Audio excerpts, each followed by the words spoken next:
Nah saya tuh orangnya kan maunya ngasih yang terbaik. Begitu saya nggak ngasih terbaik, saya juga kesel gitu. Akhirnya saya di situ sempat yang marah sama diri sendiri, kayak suka mukul-mukul kayak gitu. Itu sempat suster di Pilates yang tahu, karena kan biru-biru.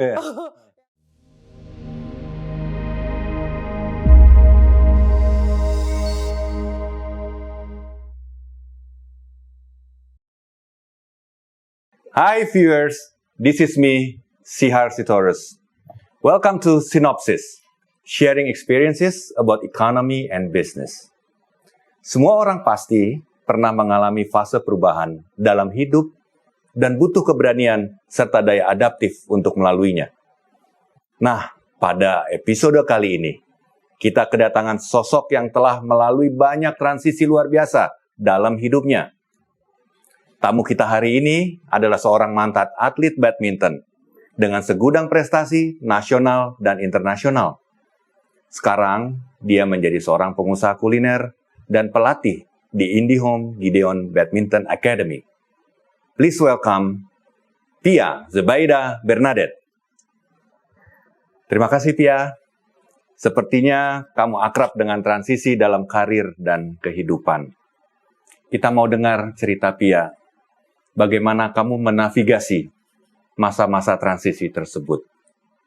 Mungkin Pia boleh ceritakan bagaimana ceritanya awalnya Pia terdampar di bulu tangkis. Ya, jadi saya umur 5 tahun, kebetulan saya adik kandung almarhum Markis Kido. Kebetulan Markis Kido pertama memang senang main bulu tangkis. Kemudian ada Bona Septano, kakak saya juga, itu juga main bulu tangkis. Mama saya itu senang, hobinya itu memang anak-anak itu harus ada di luar rumah, kebetulan.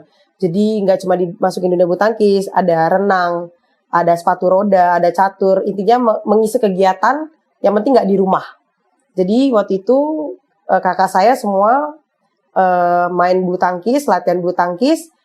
Baru saya jadi ikutan terjun juga di dunia bulu tangkis itu umur 5 tahun.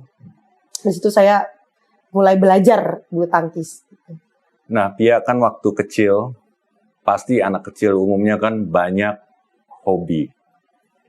Ada yang ya main bulu tangkis, ada main lari, dan kemudian mungkin ada favorit Pia nih sebenarnya. Tapi malah milih bulu tangkis. Itu gimana rasanya? Dulu kalau masih kecil sih belum ada, jujur aja untuk 5 tahun sih belum ada kepikiran mau jadi apa sih. Cuma pada saat itu dulu kepinginnya emang udah dari dulu itu kepingin bisa bikin kue sebenarnya dari kecil. Ada kalau ngeliat dulu kan kalau namanya masih kecil kan ada masak-masakan kayak gitu kan, sedang main masak-masakan terus kayak kayaknya kepengen aja gitu bisa bikin kue gitu apa kayak gitu sih sebenarnya. Cuman sejauh ini Pia ikut kata mama untuk bulu tangkis itu nggak ada penyesalan sih di situ. Jadi waktu semasa kecil pengen bikin kue, tapi mungkin itu tertunda dulu, baru masuk ke bulu tangkis. Nah, jadi kan mama nih yang ngasih arahan. Oh, kamu kayaknya bagus nih kalau di bulu tangkis.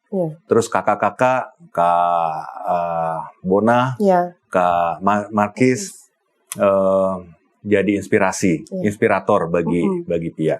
Tapi di ujungnya kan Pia nih yang ngambil keputusan. Oh iya deh, saya ikutin maunya mama. Toh kakak-kakak juga bisa bantuin saya, ngajarin saya nih, gitu kali mikirnya.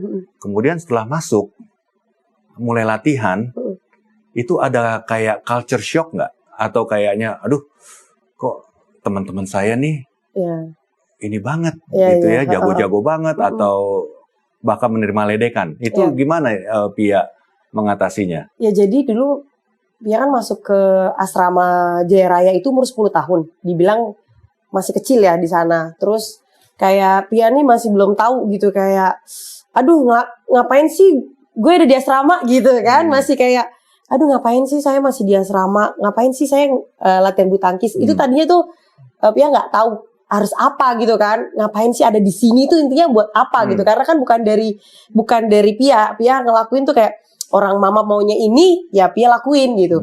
Setelah itu kan Pia sempet kok jadi mandek gitu aja, mungkin karena Pia paling kecil dan paling nggak bagus lah gitu, belum ada prestasi gitu. Kalau kakak kan emang, apalagi Kido kan memang masuk Jaya itu udah prestasi, kalau Pia kan enggak.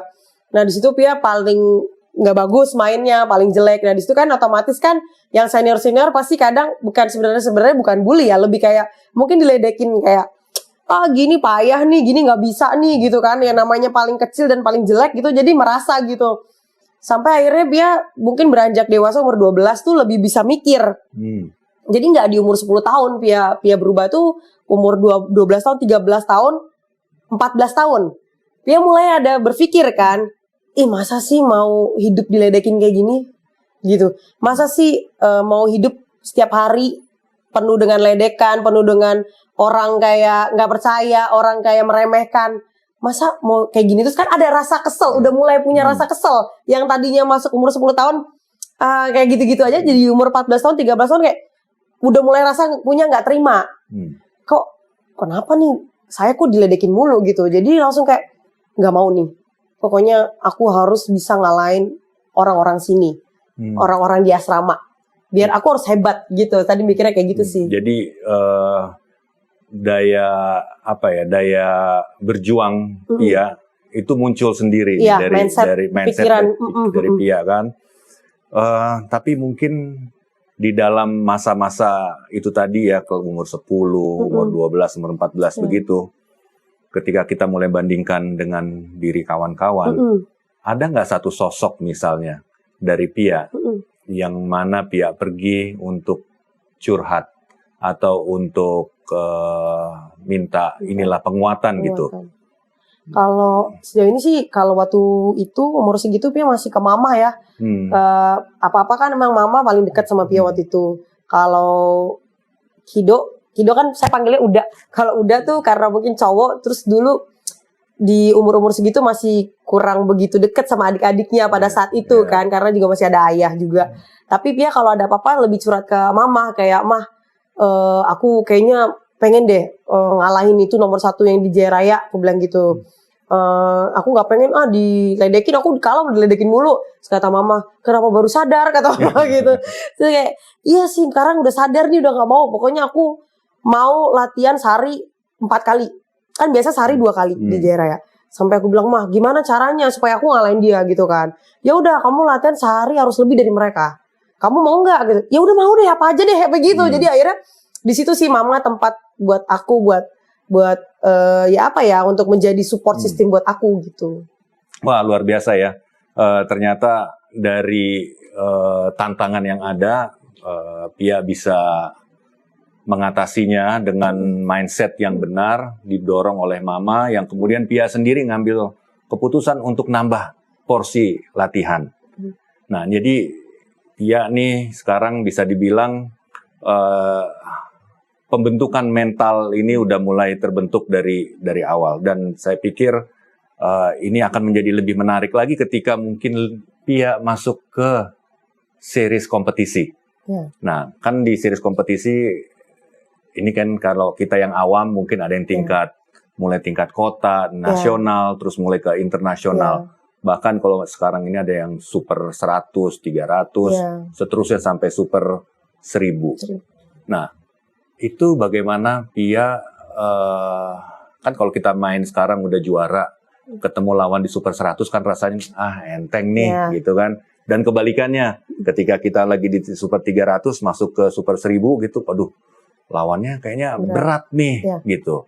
Cuma gimana yang terjadi dalam percakapan Pia dengan diri Pia sehingga Pia bisa, ya itu tadi, mengatasi, nggak nganggap lawan enteng, juga nggak minder lawan yang berat gitu.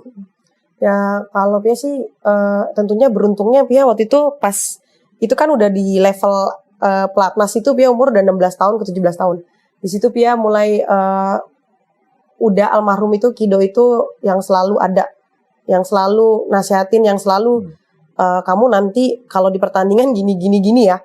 Itu pasti dia selalu kasih masukan kayak, kamu nanti kalau lawan berat gak usah takut, ya kan? Dia bukan hantu, bukan siapa, katanya gitu kan. Dia manusia aja, sama aja gitu. Dia makan sama kok makanannya gitu kan. kamu juga bagus. Jadi ada beruntungnya Pia itu punya abang ya kan yang udah dulu yang lebih bagus dari Pia jauh gitu, yang udah punya pengalaman yang lebih dari Pia. Di situ Pia jadi tahu. Kita kan kadang itu ada lubang, kalau kita nggak tahu kejeblos kita. Cuma beruntungnya ada itu, dia tahu bagaimana, oh nanti kamu di lapangan pada saat kamu ngerasa begini, kamu begini. Jadi kalau misalkan saya menurut saya yang paling susah itu malah ngadepin yang lawan yang di bawah dibanding gitu yang di ya. atas. Karena tekanan itu pasti lebih kayak gue nggak boleh kalah nih, gitu kan. Kalau sama yang di atas kan kayak kalah kan emang dia bagus, gitu kan. Lebih kayak kan dia emang jago, kalah ya masih oke lah. Pasti juga pelatih nggak marah orang dia nomor 1 nomor gitu. Tapi kalau sama yang di bawah pasti kan gimana kamu lawan yang di bawah kok kalah. Lebih kalau saya malah lebih tekanannya malah sama yang justru saya kalau sama yang lawan di atas saya malah gak ada takutnya. Pasti dia akan merasakan hal yang sama. Dia pasti lebih takut dari saya karena dia nggak boleh kalah sama yang bawah. Pasti kayak gitu. Itu yang jadi modal. Makanya saya langsung berpikir kayak saya aja takut ketemu yang bawah, otomatis dia pasti juga takut ketemu saya. Justru saya nggak boleh takut ketemu dia. Jadi kayak gitu. Jadi kalau saya lawan sama yang di bawah adalah saya harus lebih tepatnya. Kadang saya pasti ada rasa takut. Sampai kakak saya bilang, semua pemain dunia atau pemain top apapun, pada saat di lapangan bohong nggak tegang. Itu bohong. Tapi bagaimana kita bisa ngalahin rasa takut itu dengan ya ngomong sama diri sendiri kalau saya. Masih tentang sikap mental lagi ini. Tadi kan di awal dia bilang bahwa udah nambah porsi latihan. Iya. Ya udah nambah porsi latihan. Kemudian ada abang, ada Uda yang ngasih arahan gini, mungkin secara taktik atau secara mental gitu ya. Tapi setelah Pia melalui perjalanan pertandingan melawan banyak orang, banyak tingkatan gitu ya, Pia pernah terpikir nggak membentuk suatu kebiasaan baru, misalnya kebiasaan untuk menenangkan atau bahkan untuk membuka pikiran gitu ya. Misalnya entah latihan smash nambah 10 menit atau bahkan membaca cerita-cerita yang membuat kita terbuka. Oh, ternyata kalau lawan orang karakter yang begini mesti dilawan kayak begini, misalnya kayak gitu. Ada nggak kira-kira Pia membentuk kebiasaan baru? Kebiasaan barunya sih memang setelah kita semakin lama semakin terbentuk ya kan secara mental karakter itu. Kalau Pia dibiasakan itu memang harus bangun pagi. Sebenarnya itu hal-hal simpel tapi nggak semua orang bisa ngelakuin itu dengan secara setiap hari. Dia dengan komitmennya dia dengan setiap hari bangun jam 5. Dan Pia selalu tuh jam 5 misalkan, kadang kalau saya sholat subuh terus 5:30 tuh kadang yang lain misalkan belum bangun, saya tuh udah lari di Platnas tuh. Saya udah ngiter. Sebenarnya hal sepele mungkin itu gunanya mungkin dilihat orang ngapain sih lari jogging doang. Tapi bukan itu. Yang saya tangkap adalah ketika saya bangun setiap hari dan orang lain tidak melakukan itu, saya tuh udah menang. Saya ngerasa di situ. Karena untuk ngalahin bangun pagi itu buat saya nggak mudah. Mungkin males pasti.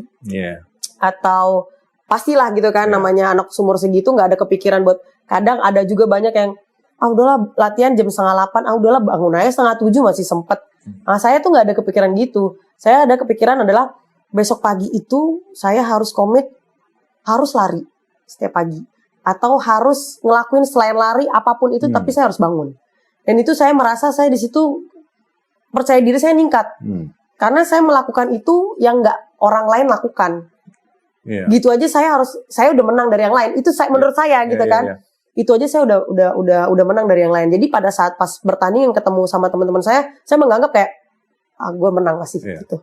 Plus lagi mungkin tambahan kalau udah kita lari lebih awal, kita tahu batasan kita kira-kira kita akan capek di mana gitu ya. Iya betul, karena itu kan suatu pengorbanan. Kalau saya sih pengorbanan itu pasti akan dibayar.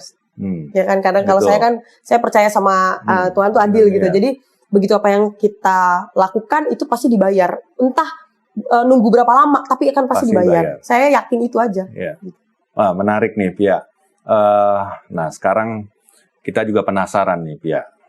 kan kalau semua atlet tuh juga mungkin mempersiapkan dirinya matang. Dalam hal ini Pia malah nambah latihan dengan berbagai macam jenis latihan. Nah, kemudian Pia bertanding di partai single dan ganda. Saya agak-agak penasaran, Pia. Apa sih bedanya bermain single dan main ganda dalam misalnya, kan kalau single rasanya bebas. Kita kita nggak ada yang kita perlu perhatiin kan ya. Kalau ganda mungkin ada 3 orang lagi. Kawan kita sama lawan kita 2 orang ya kan, yang harus kita baca. Dari sisi persiapan mental atau karakter Pia dengan main single sama ganda tuh ada bedanya nggak? Beda. Kalau main single itu kebanyakan lebih egois. Karena dia dia memang diharuskan untuk tidak perlu peduli dengan orang. Contohnya kayak single itu ya kalau latihan tambahannya sendiri, nggak pernah ngajak-ngajak. Karena ya dia sendiri aja, menang kalah karena dirinya sendiri. Karakternya terbentuk itu, rata-rata pemain single itu pasti egoisnya lebih tinggi dari pemain double. Dan itu benar. Kalau kita pemain double, egoisnya tinggi, itu nggak akan bisa jadi pemain double. Karena pasti dia akan salah-salahan terus. Nggak akan menang gitu. Salah aja partnernya kan kayak gitu. Tapi kalau pemain single, memang egonya harus tinggi. Karena apa-apa dia fokus sendiri. Kayak misalkan, saya dulu pemain single, saya punya teman Firdasari misalkan. Kak ayo kita pertandingan waktu itu di All England kan. Kak hari ini mau makan apa gitu kan. Aku lagi pingin makan Chinese food nih kata dia. Saya mau makan Thailand. Itu kita bisa pisah. Bukan bareng-bareng. Kalau kita kan ya udah ya bareng, yang penting bareng-bareng. Kalau double kan gitu kan, yang penting sama-sama gitu kan, kebersamaan. Tapi kalau single enggak. Mana yang buat terbaik buat saya akan lakukan sendiri walaupun tanpa siapapun. Jadi ya udah kamu di China, saya makan di Thailand. Dan nanti kita ketemu jam 1. Itu tuh kayak gitu. Karakternya kayak ya udah, makan sendiri pun jadi. Gitu. Tapi kalau double makan sendiri yang mana enak. Jadi kayak lebih partner gue udah makan belum ya? Lebih kayak gitu. Jadi kita makan, partner gue udah makan belum ya? Gitu. Jadi single tuh fighternya harus lebih dan mentalnya harus lebih. Karena ketika dia takut, dia nggak bisa minta tolong dengan siapa-siapa. Nah, misalnya Pia, saya nggak tahu nih, Pia tipe bermainnya bertahan atau menyerang nih, kecenderungannya kayak single. Anggaplah misalnya bertahan. Kemudian lawan single nih ya, yang sampai membuat Pia memaksa diri Pia melakukan pola permainan menyerang. Itu pernah terjadi nggak, Pia? Pernah. Sebetulnya saya pemain serang. Oh, pemain serang. Atau kebalikannya berarti. Agresif. Sekarang harus Karena saya memang agresif gitu kan. Saya paling susah itu dulu lawannya Jepang. Karena Jepang itu terkenal fisiknya kuat. Dan dibentuk juga memang mainnya defend. Karena gitu. Karena untuk teknik, menurut saya Indonesia di atas. Pasti. Pemain Indonesia itu skillnya menurut saya di atas. Mungkin tahu Jepang ini pemain Indonesia, untuk menghadapi pemain Indonesia itu ya harus main defend. Karena serangan dia mereka bagus. Kalau kita defendnya jelek, itu bakal tembus.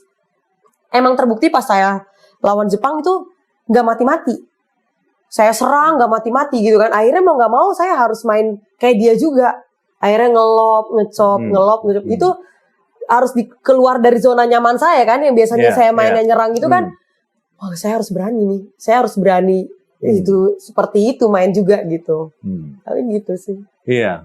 Jadi itu terjadi karena membaca situasi di lapangan, atau tanpa sadar melalui kebiasaan-kebiasaan yang Pia bangun, yang mungkin jauh sebelum pertandingan tersebut, yang memungkinkan Pia keluar dari zona nyaman. Lebih ke situasi sih, karena kan setiap pemain kita hari ini mungkin ketemu Jepang, mungkin sebelumnya saya ketemu Denmark, atau itu kan beda-beda tipe permainannya. Mungkin lebih disiapin kalau ketemu Jepang, ini harus siap capek aja nih pokoknya. Lebih kayak gitu. Oh kalau paling enak nih ketemu sama Cina, mungkin yang modelnya nyerang juga kan.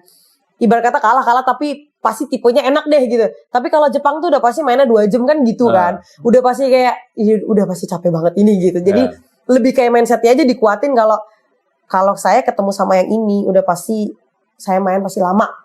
Dan saya harus bisa kuat gitu aja sih. Lebih ke strategi. Nah, Kalau misalnya nih sekarang, pada saat itu kan yang saya bayangkan nih berarti dari cerita Pia tadi, Pia mikirin game plan sebelum main, wah ntar saya mau begini, terus beradaptasi, terus juga ngambil resiko kan, dari nyerang, terus sekarang mau ini deh, coba kita ajak main lob, main chop, main net, segala macam gitu kan, itu kan bersamaan tuh. Itu ada nggak sih percakapan di dalam pikiran Pia? Itu game plan, waduh ini berubah nih kayaknya ada, terus mengadaptasi, terus ngambil resiko. Oke deh nih kita lihat deh nih main lob misalnya gitu. Itu percakapan kayak gimana dalam batin atau dalam pikiran Pia kalau terjadi sesuatu sebenarnya seperti lebih itu? kayak taktiknya lebihnya gini sih. Kadang kita kan kalau main 0-0 tiba-tiba kita misalkan ketinggalan poin. Tadi kita main nyerang dan ketinggalan poin sampai 5 poin di situ kita bisa lihat ini ada salah nih di sini. Pasti gitu kan. Coba kita mainnya defense. Ketika main defense saya poin, berarti mainnya di sini. Itu kita udah ada strateginya sendiri. Jadi misalkan 3 poin kita ketinggalan, kita mikir. Makanya kan ada yang ganti shuttle, itu kan untuk kita mikir. Ada yang minta lap, itu sebenarnya untuk kita ganti mau main apa nih. Strateginya kayak gitu. Jadi pada saat saya selalu 3 poin saya nggak poin waktu itu pasti saya langsung kayak minta lap atau minta ganti shuttle harus berubah. Berarti ada yang salah. Selalu kayak gitu sih diajarin sama pelatih juga kayak gitu. Ketika 3 poin kita 4 poin, apalagi 4 poin 5 poin, wah ada yang salah udah pasti. Sistemnya ada yang rusak nih pasti gitu. Jadi pasti harus ganti shuttle untuk kita mikir. Karena kita mikir harus butuh waktu untuk itu kan. Jadi pada saat 5 poin kita udah ketinggalan, kita mikir strategi apa setelah ini gitu. Nah, ngelanjutin dari itu tadi ya. Kemudian misalnya sekarang bermain ganda nih. Sekarang ada nih partner. Dulu kan ada sama Kiki, terus sama siapa? France ya. Campuran dan ini ya. Kamu merasa kalau misalnya saya seorang pemain single terus ditaruh di ganda, itu kita merasa gagal nggak sih? Atau bahkan, wah ini berarti memang terbaik nih buat saya. Itu ada nggak perasaan kayak gitu? Jadi waktu saya masuk pelatnas itu kebetulan saya diterima main single dan main double. Saya pun main mix double juga. Jadi saya tuh di situ milih mau kemana aja sebenarnya saya masuk. Saya pemain yang single double mix bisa. Ya, jadi saya pas seleknas itu single double mix, saya double ranking 1, single ranking 1, mix ranking. Jadi saya pilih sebenarnya. Jadi tapi saya memutuskan waktu itu saya pengen single karena buat saya memang single itu berat. Saya akan cari yang berat dulu. Ya kan saya mampu apa enggak gitu kan. Pada saat saya main single, memang saya jujurnya memang kalau dibilang seneng 100% enggak. Saya lebih seneng ke double dan mix double. Tapi di situ kan sebenarnya mama saya kepengen, wah abang kamu udah double nih gitu kan. Abang-abang kamu double semua, masa mama gak punya main single kata gitu. Ya saya lakuin tuh buat mama saya lah pada saat itu. Main single ternyata tekanannya kan luar biasa. Sedangkan saya tipenya tuh nggak bisa ya yang harus sendiri tadi tuh kayaknya fokus sendiri apa gitu. Ternyata saya di situ ngalamin yang stres. Jadi 2 tahun saya main single di pelatnas stres karena saya dulu masuk pelatnas sama PBSI itu diluh-luhkan gitu Pak. Jadi kayak ini next Miaudina, ini bakal jadi topnya. Umur saya waktu itu masih 17 sampai 18. Yang di saat itu menurut saya senior saya masih jauh umurnya di atas saya. Harusnya bukan saya yang dibebani, cuman kan karena wah ini ada harapan baru nih the next Miaudina gitu kan yang prestasinya lumayan gitu kan, udah mulai naik cepet gitu. Saya setahun di pelatnas, saya udah ikut Asian Games, saya bawa menang Indonesia lawan Malaysia, penentu saya menang. Karena terlalu cepet ini di saat umur saya masih muda, saya nggak kuat karena dibebaninya itu kan. Begitu saya kalah, langsung itu tuh semua di meetingin itu semua, dirapatin semua sama ketua sama segala macam. Kenapa Pia kalah? Kenapa ini? Jadi saya merasa kayak tertekan sih, jujur aja saya di umur segitu tertekan karena udah harus ayo lebih. Masih beban tanggung jawab yang besar. Dalam waktu setahun saya di pelatnas sudah harus digituin gitu kan. Itu yang ngebuat saya jatuh mentalnya. Jadi sempat saya latihan lawan seumuran tuh memang udah gak pernah kalah. Kalau lawan yang seumuran, karena di atas saya aja yang 2 tahun saya menang gitu. apalagi yang di bawah lagi. Iya. Tekanan akan terus kan. Oh, kamu lawan sama ini, dia di PUR ya, PUR 10, padahal umurnya beda setahun sama saya. Tapi mainnya aja udah di PUR 10, gitu kan. Nah, saya tuh orangnya kan maunya ngasih yang terbaik. Begitu saya nggak ngasih terbaik, saya juga kesel gitu. Akhirnya saya di situ sempat yang marah sama diri sendiri, kayak suka mukul-mukul kayak gitu. Itu sempat suster di Pilates yang tahu, karena kan biru-biru, ya kan, dibawain gitu kan. Sempat itu lama kayak gitu. Akhirnya suster cerita ke mama, telepon mama pada saat itu bahwa anaknya seperti ini, gitu kan. Kaget mama saya, kakak saya juga kaget, Kido. Akhirnya sama kakak saya, kamu keluar dari pelatnas. Kalau di pelatnas ngebuat kamu jadi kayak begini, berhenti aja. Ya kan, mama saya daripada kamu kayak gini, mendingan jangan. Akhirnya mama saya nanya, sekarang maunya apa? Gitu. Padahal itu saya lagi di lagi di ujung tombakin lah sama Indonesia ya, ini single untuk next Miaudina. Tapi saya pilih, mama nggak apa-apa saya pilih apa yang saya mau, katanya. Nggak apa-apa daripada kamu kayak gitu, bonyok semua nanti, katanya. Dia nggak mau main single lagi. Akhirnya saya mutusin 2019 saya pindah main mix double. Justru bukan karena dari pelatih, karena gitu memang saya nggak mau, dan pelatih pun yang mix double karena Richard Meineke ya seneng lah, karena kan memang saya dulu semua single double mix bisa semua dan bagus gitu kan. Emang udah dari dulu mereka mau gitu, baik dari double dan mix double. Cuma karena double putri saya nggak punya partner, lagi nggak ada partner, akhirnya saya dipindahin ke mix double. Gitu, disitulah awal saya 2019 pindah dari main single ke mix double. Jadi bukan karena apapun, bukan karena saya tidak berhasil di single, tapi karena memang tekanan itu yang ngebuat saya ternyata nggak sanggup gitu itunya gitu. Jadi begitu bergeser dari single ke double, Pia langsung tekanan itu juga otomatis langsung hilang, atau Pia masih melakukan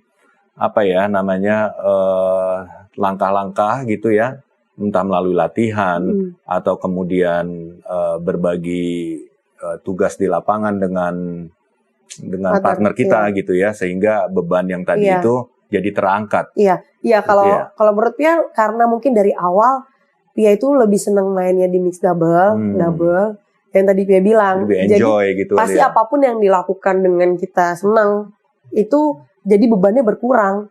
Rasanya kayak latihan tuh kayak nggak ada capek aja. Kalau di single kayak aduh berat semua gitu, kayak aduh berat semua berat gitu. Tapi saya pas ngerasain di mix double tuh, saya ini yang saya mau gitu. Saya ngerasa disinilah saya akan nemuin kebahagiaan saya, dan saya yakin di sini gitu. Nah, ya mungkin dari pertandingan ini kan ada yang menarik nih. Pasti ketemu lawan yang sering nih. Ada nggak lawan yang Pia anggap rival, bukan kompetitor ya? Kalau rival itu kayak ini lawan dia nih membuat Pia latihan lebih mempersiapkan lebih matang dibandingkan kalau kompetitor kan mungkin ya udah menang kalah selesai gitu ya.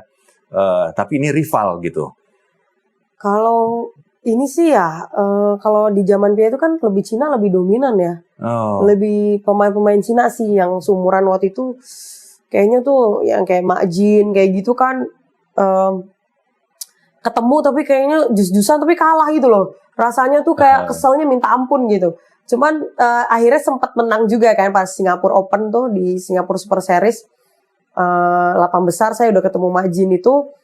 Saya cuma mikir kayak saya nggak mau pokoknya kalah lagi gitu kan, kayak masa kalah mulu gitu kan. Akhirnya saya ngalahin Mak Jin itu di Singapura itu gitu kan. Dia kan ya ibarat kata ya pemain Cina yang topnya gitu kan. Nah, lebih lebih kayak lebih mental sih yang disiapin gitu, kayak gue nggak mau nih kalah lagi. Sebenarnya kalau latihan hampir semua sama pasti. Cuman yang membedakan itu ya itu mental pada saat pertandingan gitu sih. Ya jadi Mak Jin nih yang jadi misalnya rival yang membuat kita gara-gara dia nih lompatan saya bisa lebih cepat gitu. Iya, dia yang bikin jadi motivasi saya sih.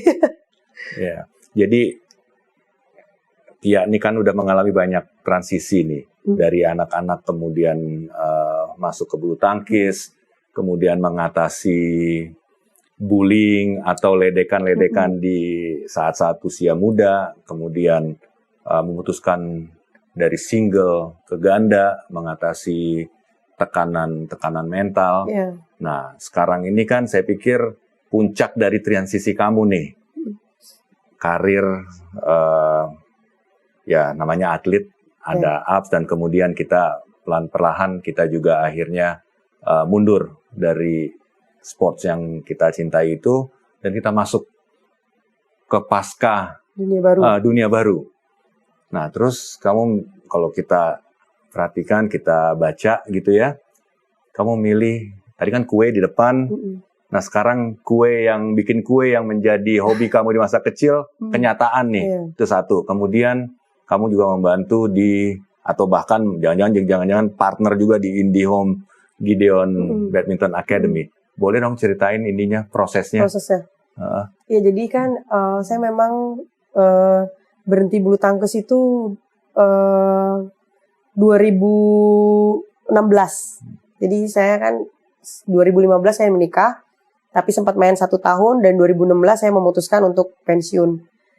Dan nyatanya saya 2018 saya balik main lagi setelah punya anak 1.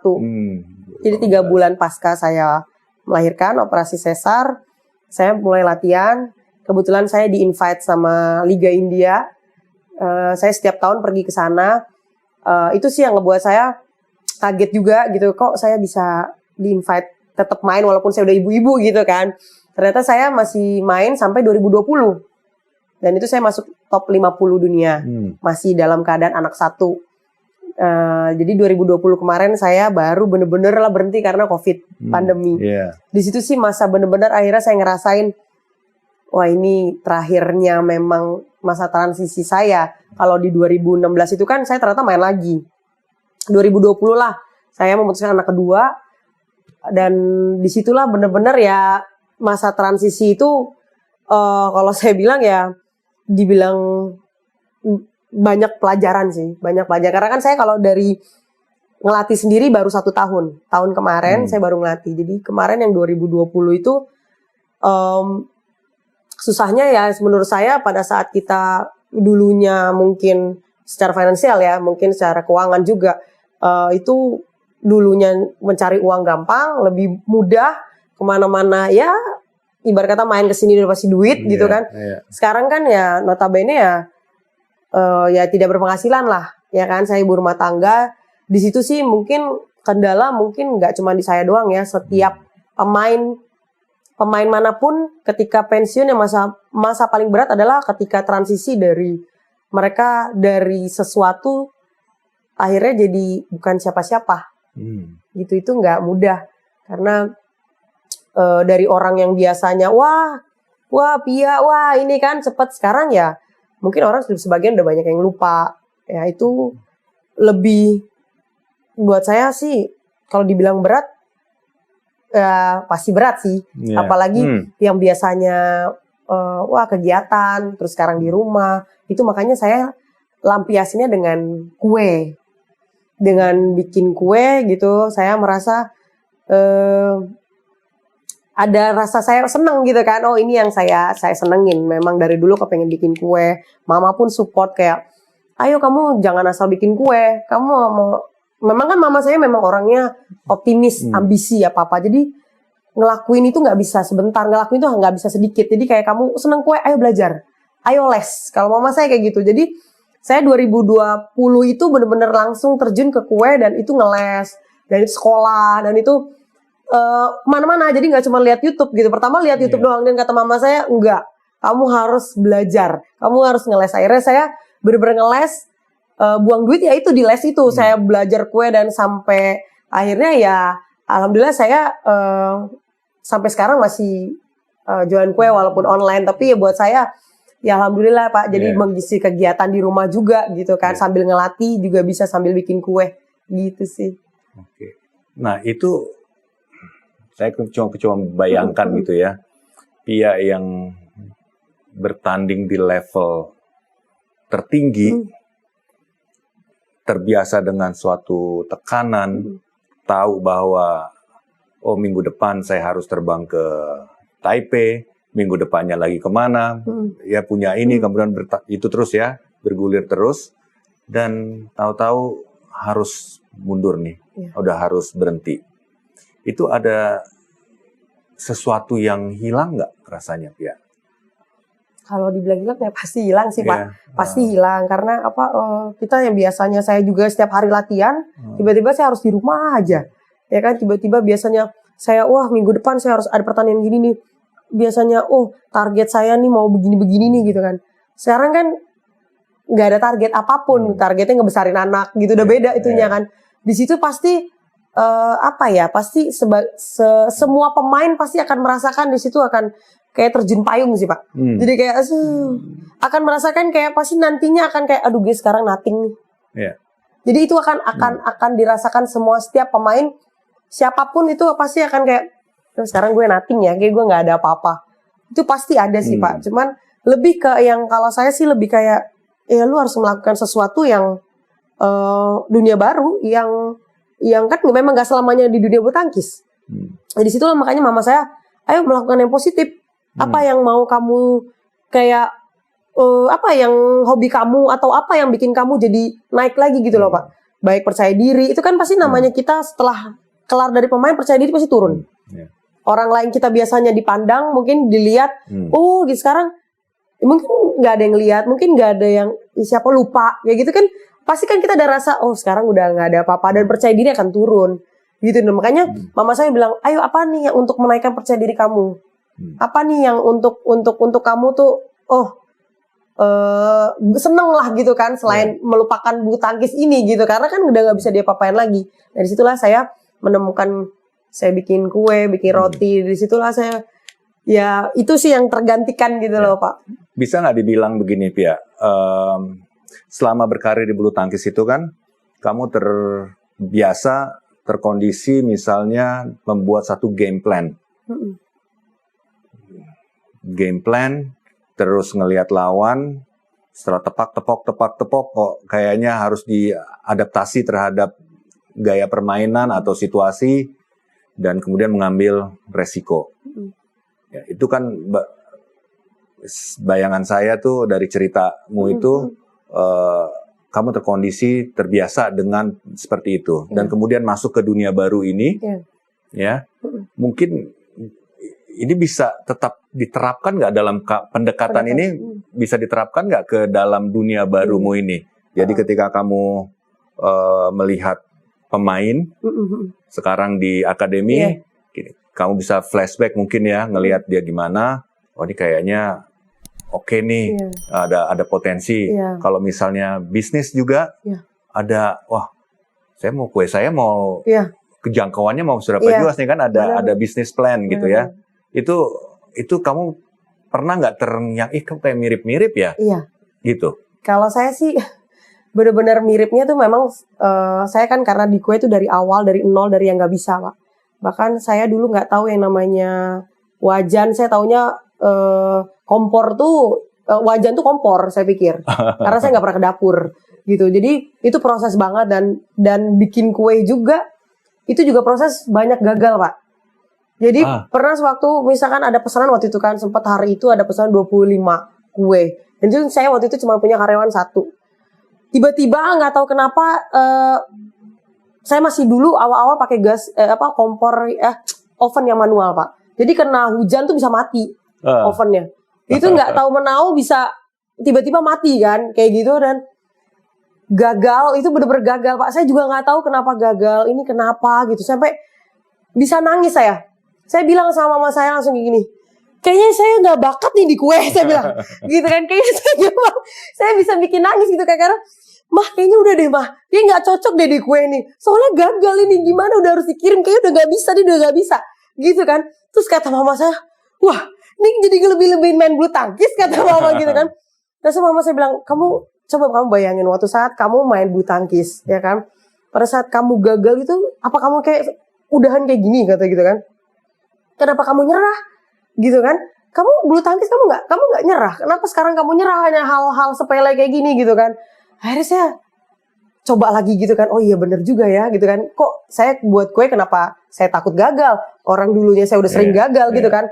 Akhirnya saya coba lagi yang saya di situ bahwa menemukan kayak oh iya segala sesuatu itu maupun jadi atlet atau mau di bidang apapun jangan takut gagal. ya gagal itu adalah yang memang menurut saya itu proses banget. Kalau kita nggak gagal dan kita nggak akan belajar, itu karena kenapanya kita nggak akan tahu kalau itu nggak ada gagal. Gitu sih Pak, yang bener-bener menurut saya mirip banget gitu. Dan saya pikir di bisnis juga kira-kira mirip-mirip seperti itu Iya, juga itu, ya. betul. Nah sekarang kalau dari sisi bisnis sendiri, tantangan yang kamu bayangkan terberat saat ini, baik itu dalam membuat kue atau mengembangkan akademi ini, di bidang apa kira-kira itu? Kalau saya secara pribadi kalau untuk di kue itu memang tantangan saya di SDM ya Pak. Mungkin kan karena kita kan harus namanya bisnis itu nggak bisa ditinggal. Sedangkan saya harus bagi waktu antara jadi ibu rumah tangga, antara jadi terus dari pelatih, ya, dan harus ngembangin bisnis itu gitu. Yang paling susah tantangan saya bagaimana saya membagi waktu untuk jadi ibu rumah tangga dan pelatih. Dan juga mengontrol makanan ini sih itu nggak mudah buat saya. Menjaga kualitas itu menurut saya kalau mungkin kuliner kan itu nggak gampang gitu. Itu sih yang kalau jadi kendalanya di saya. Tapi kalau untuk jadi pelatih, kalau menurut saya anak umur yang saya latih ini itu lagi tahap mungkin bandel-bandelnya. Di umur yang 14, 15, 16 tuh lagi di tahap yang wah lagi itu sih yang lebih kayak buat saya kendalanya mengontrol emosinya itu.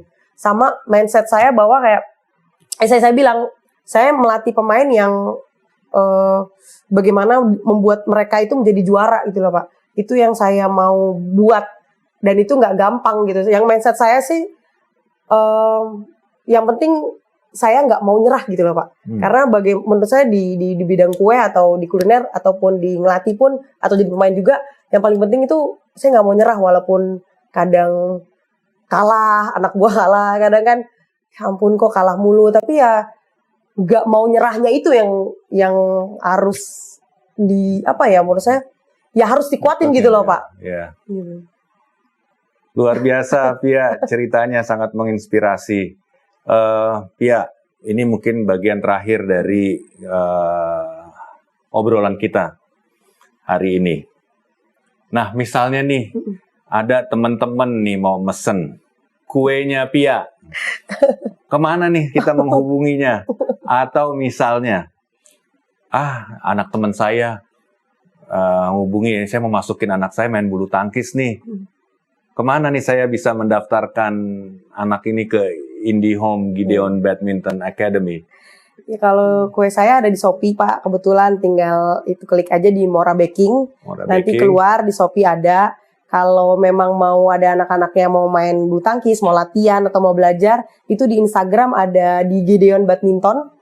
Itu udah ada Instagramnya, langsung klik di situ nanti keluar nomornya. Udah ada. Nah terus kalau anak-anak ini mau kue yang ada autografnya Pia, itu kok ada? Di Shopee nggak ada? Ada. Bisa nanti di note aja. Oke, iya terima kasih Pia. Pia hari ini kamu banyak memberikan insights dari berbagai transisi karir dan hidup kamu. Dan saya pikir kita semua memperoleh banyak penguatan, terutama menghadapi tantangan, menghadapi tekanan-tekanan. Jadi ini kepada teman-teman, kita bisa lihat bahwa Pia ini sosok yang humble, jiwa competitiveness-nya sangat kuat, dan seringkali kita masuk ke dalam satu transisi dalam kehidupan tanpa menyadari bahwa kita sendiri sebenarnya sedang berada dalam transisi tersebut. Pengalaman Pia bisa menjadi salah satu resep untuk menikmati masa transisi tersebut. Dia konsisten positif, menyambut transisi dengan terbuka, yakin bahwa kita memiliki perangkatnya, dan mampu menjadikan rivalitas sebagai daya pecut untuk maju. Jadi akhir kata, sekali lagi kami ucapkan terima kasih kepada Pia untuk acara podcast kita hari ini. Mudah-mudahan kita bisa ketemu lagi di lapangan badminton atau ngerasain kuenya Pia. Terima kasih teman-teman. Sampai jumpa dengan Sihar Sitorus di Sinopsis Podcast.